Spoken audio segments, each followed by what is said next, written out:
Welcome back. You are watching The Core, coming to you live from Channels Television Studios in Abuja. And we're taking a close look at what is required in order to build a great Nigeria. Now, you can join the conversation using our social media handles on Twitter at Channels TV or at Adria Ahmed using the hashtag #NGTheCore. We're also on Facebook, and it is at Channels Forum. Now, before the break, Toyosi had started basically painting a really damning picture, which sort of added to all the other sort of issues we had heard from the two other speakers. But you started by saying you thought there were areas in which we were doing well. What are those areas, in your view? Well, Nigeria is a complicated case, really. And we have to be careful, how we really, look at some of these issues. And then it's easy, oftentimes, to apportion blame. But what is important is that we look at, things. I'll give you a clear example. Now, everybody believes that the political process is not working well. I think so, too. But if you look at what has happened since 2015, when General Buhari and the APC came into power, you will discover that the judiciary as an institution managed to survive, pressure from the executive branch, okay? And even the legislature. You will see that the election of the Senate president was controversial, but the legislature managed to hold on. These really, in my view, show that some of the institutions are getting stronger. Now, if you don't have strong institutions, it will be impossible to drive development. So some of the institutions are struggling to survive. And then, of course, this contest happens everywhere, not just here. Yeah, but if we listened very carefully to what yes. Reverend said, and I'd like Malam Ali to come in here. His assertion is that actually we will continue to struggle. So you talk to people, tell you that Nigeria is one of the most heartbreaking countries that they know. We look as if we're making a little bit of progress, and then things unravel. And his assertion is that it is because fundamentally our foundation is flawed.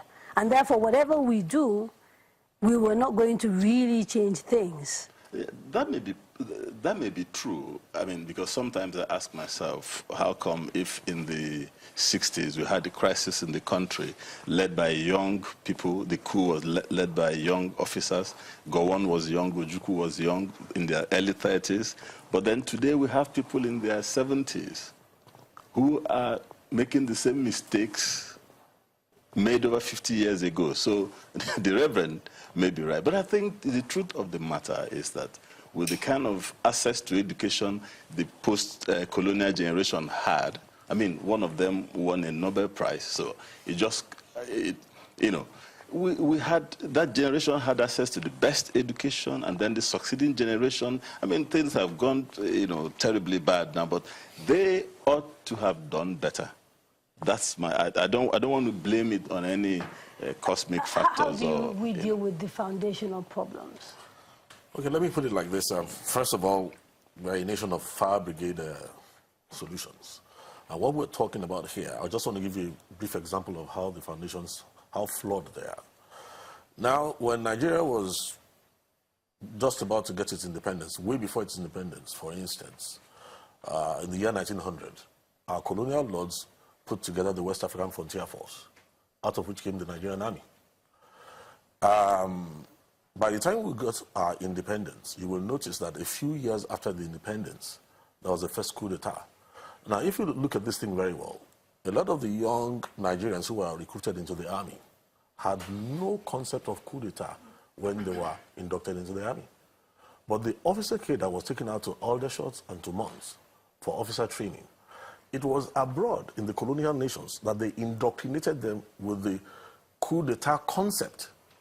So what you saw in 1966, January, was actually a result of an idea that was planted in a nation that knew it would not retain the young soldiers to practice what they learned there. I hear a lot of talk about colonial foundation. And yet, Toyosi, you actually talked about a political class that you think is perhaps maybe even more guilty. Is it time to sort of just take responsibility and, you know, forget about legacy, or is this something that we must grapple with? I think that the first thing that Nigeria needs to think about is the revamping, the complete revamping of our education system. There's no way, in law we call it nemo dat quod non habet, you cannot give what you don't have. Mm-hmm. The values and the principles and the indices and the elements that raise Nigeria's, you know, that raise Nigeria within the Community of Nations and makes us a competitive country are totally eroded.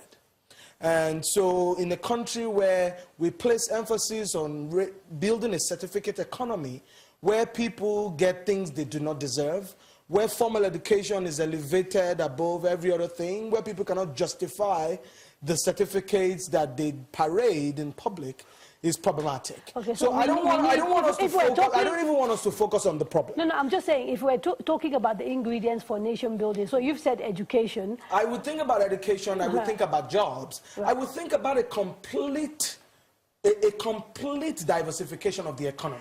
I would think about agriculture, I would think about technology, I would think about entertainment. And I would say that the government cannot pay lip service to those things as they're doing.